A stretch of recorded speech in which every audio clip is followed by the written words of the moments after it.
Today's top 5 is NES black box games.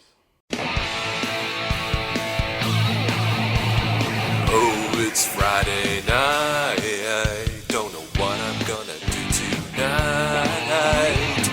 I could sit here and pick my nose while I watch a brand new video. Whoa, top 5 Friday tonight.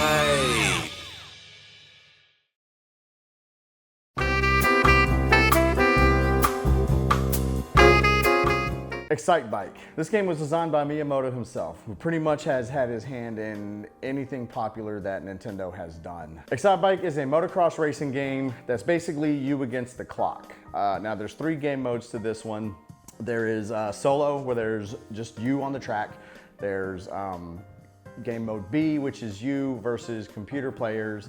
And then the 3rd game mode is actually create a track, which at the time was very, very innovative. And even today, most publishers, developers, most games just don't make good use of that kind of option in video games. I got Excitebike on my list here because, well, one, I had it as a child. I used to play this game growing up. We didn't have a whole lot of video games, you know, maybe 20 or so, but this was one of them. And me and my brothers would just take turns playing this one and basically try to beat not only the time set by the computer, but time set by each other.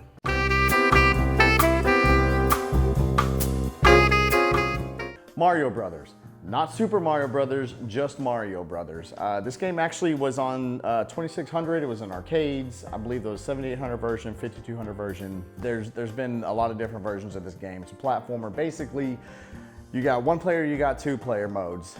2 players actually co-op, and you got pipes on the top. You got bad guys coming out of those pipes, and what you do is you hit them from underneath, and that stuns them. You go up, you touch them, and you get points for it that way. There's also a POW down at the bottom of the screen that kills everything in the screen. And if I remember correctly, it's everything that's touching the ground. There are enemies that kind of hop or float. They have wings. I don't know what the hell they're called, honestly, but they have to be touching the ground, I believe, to be able to be affected by the POW. Now, again, this is one of those games I had growing up, okay?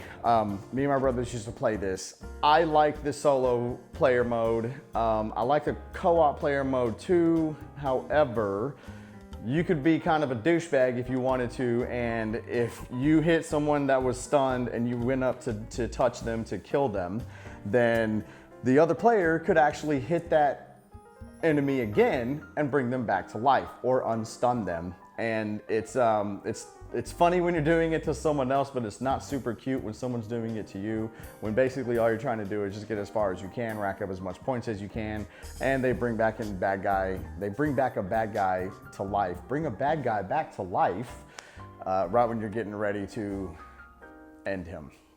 So, Mario Brothers.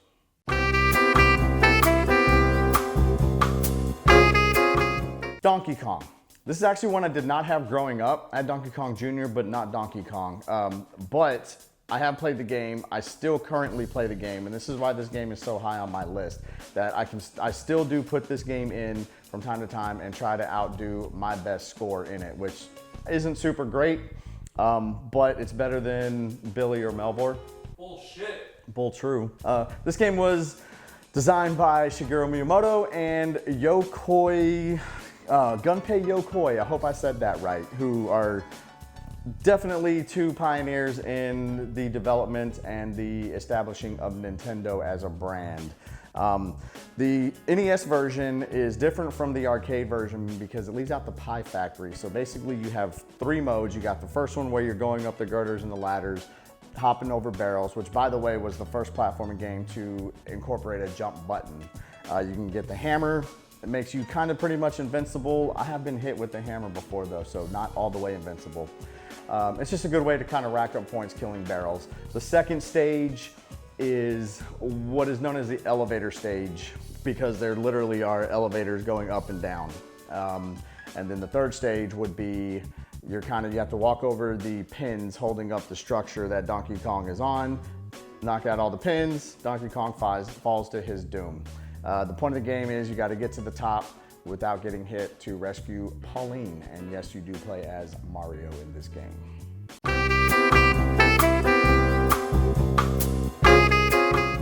Duck Hunt. This is gonna be the only light gun game on this list. This is actually my favorite light gun game on the NES. A couple of reasons. One, I just happen to be really, really good at it. Maybe that's why I like this one so much. But it was designed, produced by Gunpei Yokoi. And again, sorry if I'm saying that wrong. And basically you have 3 different game modes. Every round requires you to clear out 10 ducks or clay pigeons, depending on which mode you're playing. Personally, I play ducks. I think most people probably play ducks, so we're gonna continue with ducks the rest of this video. So as you progress, the first 10 rounds, you're only allowed to miss 4 ducks, which means you can have 4 flyaways and still progress to the next round. And then it goes down to 3, and then 2, and then 1, and eventually you're not allowed to miss any. So if you do, your game will end. Everybody knows this game because 1, it was a pack-in title with Super Mario Brothers. Pack-in title basically means that it was included with the console. So with the purchase of an NES, you got Duck Hunt. And the stupid dog. Everybody always tries to shoot the stupid dog because he laughs at you when you miss. I don't have that problem. I never really had that problem growing up as a kid because I don't miss. Oh, shut the fuck up.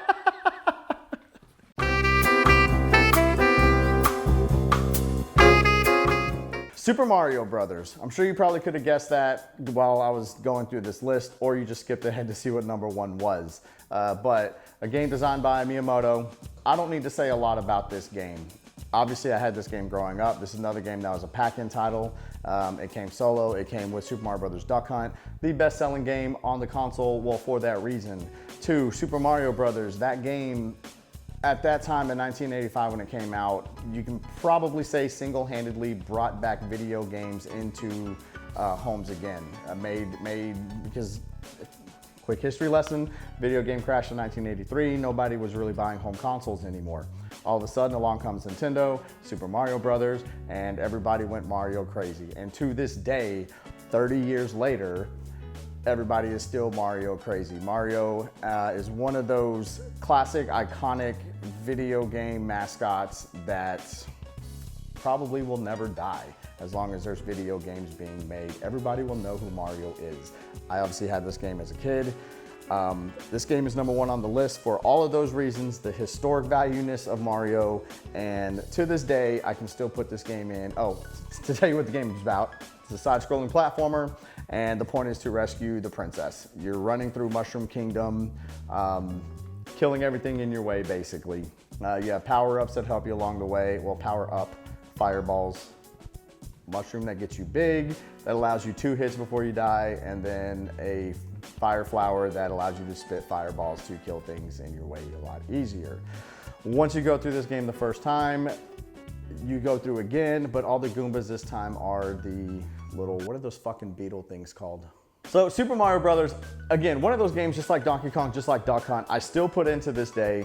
I still try to challenge myself and speed run it, and I will actually take this game and do with warps, without warps, and try to see what I can get my best time down to. My best time with warp pipes is actually just under 8 minutes, 7 minutes, 58 seconds. I actually have that video on this channel. Jordan, if you can find it, please link it. The world record is something insane, like 4 minutes and some change. It's pretty damn ridiculous, almost unbelievable until you go through and try some of the things that they've done on your own and realize, okay, this is not some kind of hack or anything like that being done. Anyhow, that's number 1 on my list, Super Mario Brothers. That's my top 5 NES black box games. Maybe you guys agree with me, maybe you don't. Put your top 5 down below, please. And if there's room, I don't know if there's a character limit, but you know, maybe a brief explanation on why or what your number 1 is at least.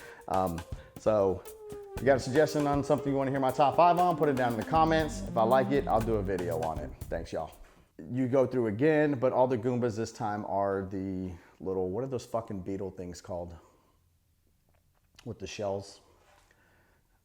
Beetle Bills? I don't know. Beetle Bills. That's Bullet Bill. Good God. Anyways. What, you can't have a brother? I guess, yeah. Sure. Same name though? Yeah, Mario Brothers. Well, they're actually brothers. They came from the same womb. Well, you don't know. You don't know how Bullet Bills give birth. Can I finish this? If you want to put all this at the end, Jordan, put it at the end. Theory, actually. It's a game theory right there. Bills, Beetle Bills. Let's film it next. No nuts. They're not even called Beetle Bills. You're so stupid.